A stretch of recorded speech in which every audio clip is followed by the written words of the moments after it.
I would like to introduce a very good friend of mine. She has always been this huge inspiration to me from a business standpoint, from a leadership standpoint. She is the vice president of operations for an energy company, Walker Miller Energy Services in Detroit.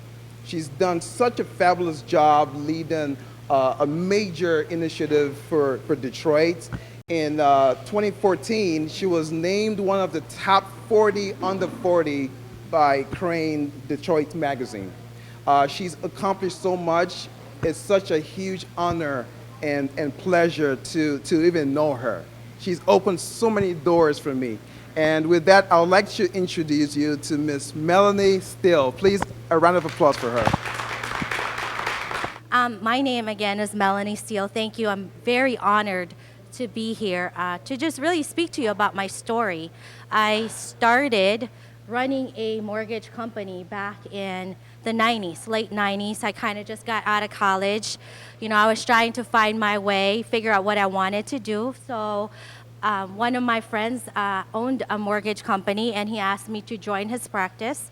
I really enjoyed it. I grew that company from, it was a team of it was a team of 3 people in that company. And by the time I left that company, the company was flourishing and grew into about a 40 team member company. At that time, the mortgage was really doing very well. So I took a leap of faith and I started my own mortgage and residential practice. It was very fun. You know, you make a lot of, who's been in mortgage and real estate? Okay. So mortgage and real estate is actually one of the quickest way to make you wealthy. It doubles your revenue really quickly. It helps to define, you know, it helps to really be your stepping stone to other businesses. And that's what the mortgage and real estate industry did for me. I figured out what I really wanted to do, grew that business, and eventually when I realized that there were banks closing at a rate of 100 banks per day, I kid you not, because there, you know, we used to have 1,000 banks that we could go to originate loans, and one day, all of the banks started closing. So that to me signaled that it was time to do something else. The market actually crashed a year after those banks started closing in, and I have since moved to a different position. I did some financial advising for a comprehensive wealth strategies in Southfield. So I did a lot of high net worth client.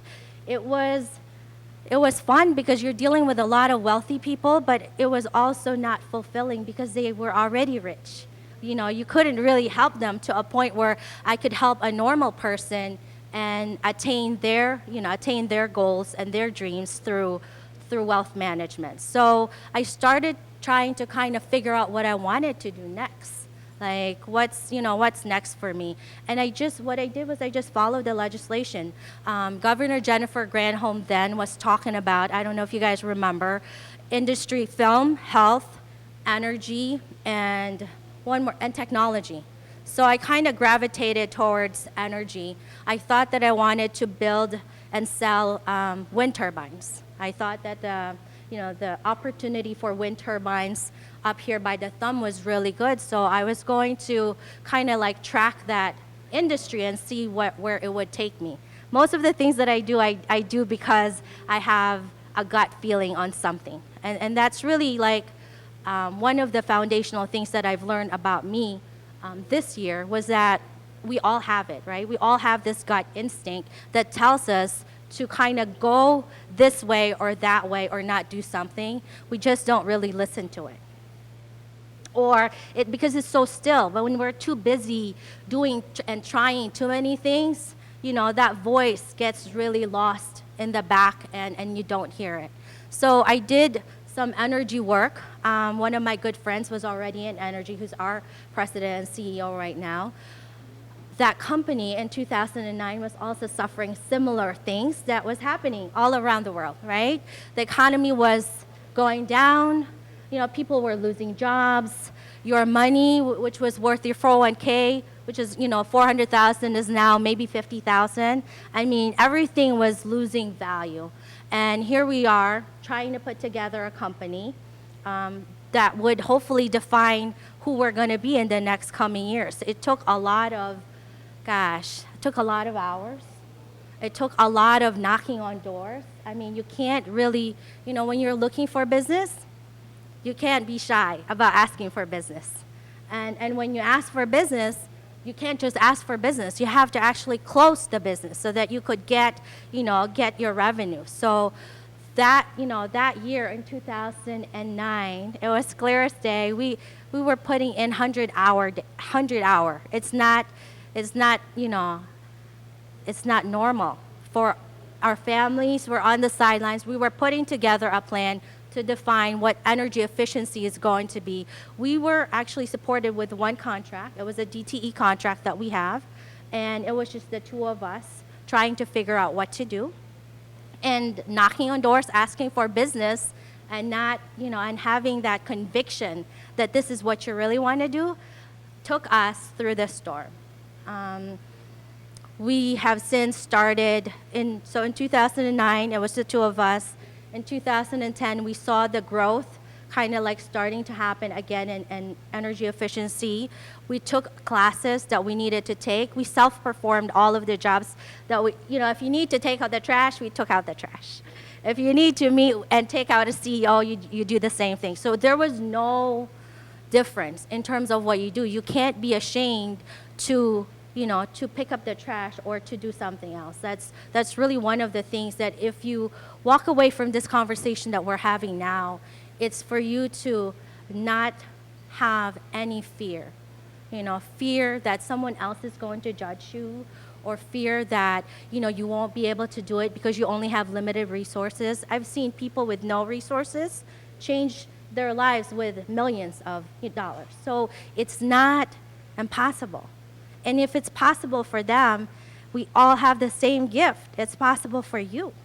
And that's one of the things that I've learned in this journey that I'm in, is that business is a game changer. Starting your own, defining who you are, and really living your purpose-filled life is what it's all about. The last couple years, we've been really fortunate as a result of the work that we've done.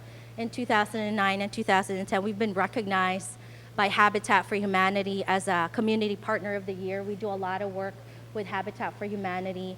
Inc. magazine, I don't know if you guys are familiar with that magazine. It's one of my favorite magazines. We've been recognized by Inc. magazine as one of the fastest growing companies in 2014, and in 2015 they just announced that we're also still on track to be recognized as one of the fastest growing companies in the US, actually. And this year, the Small Business Administration recognized us as the Business of the Year, Michigan's 50th fastest growing business. And all of that didn't happen overnight. That was 5 years in the making. And you really have to, figure out what you want to do, right? If it's getting a job and going up to become the CEO of that company, or if it's starting a business, or if it's becoming a missionary, or if it's opening up a nonprofit, it doesn't matter.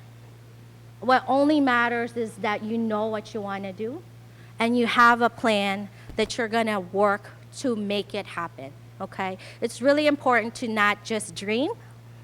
It's very important to put that dream into reality by making a plan, right? So one of the things that we did in the business is we adapted an operating system, right? Because we knew how to make money, but just like any other business and just like any other person, you need a compass to kind of take you to where you want to be, right? And that compass for us was an operating system for our business.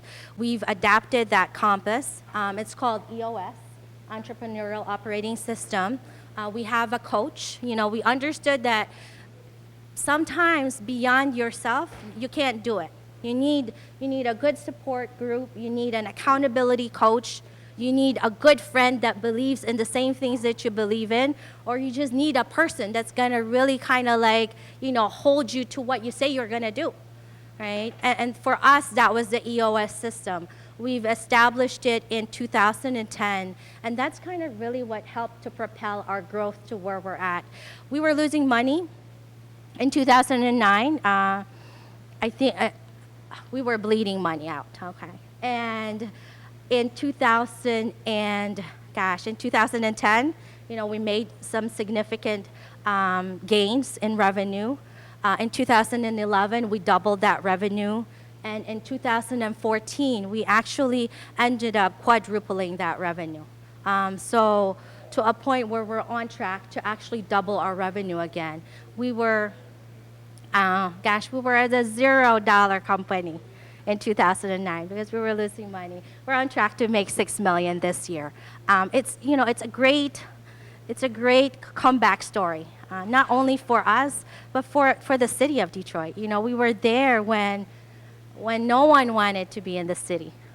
And we're there when everybody wants to be in the city. And it's been a really great roller coaster ride for us. As a result of running this company, I've really, it's helped to expand what my business and my personal goals are. I'm opening up a few different companies. I'm consulting with some IT companies as well as another storage unit company. So I'm doing a lot more consulting because I realize that what I've learned, I can't keep to myself. Okay. What I've learned, I need to help others to fulfill their purpose-filled, goal in life. And, if it's you and you need help, I'd like to offer, I'd like to say that I'm here for you. If you guys want, if you need any questions, if you just want to bounce any ideas over. I had a couple of my friends call me. They wanted to, they wanted to open up a storage company. And it's a great idea, but all of the things that happens behind the scenes, they didn't think about. And so, it helps to have that person right beside you asking you the tough questions. How are you going to fund this business? Who's going to be your customer? How are you going to get to your customers? How are you going to manufacture this gadget that you wanted to sell? I mean, those things we don't really think about. We have this dream that we want to be, or, we want to sit in this leather chair overlooking the water, driving a nice car and, going to a big house. But those things, they have a price tag, okay? It's called hard work. There's nothing, I realized, 10 years ago that I wasn't going to win the lottery. So, I wasn't going to, marry a rich man. So I figured that I'm going to have to work. And that's what I did, Most of the things that I have because of God's blessings, of course. But at the same time, I recognize that part of God's blessings, I have to utilize my own talent and work to get what I wanted in life. And, that's what I'm here for. I'm here to be able to help the next person achieve their dreams. So I'm here to help. Thank you for allowing me to share my story with you.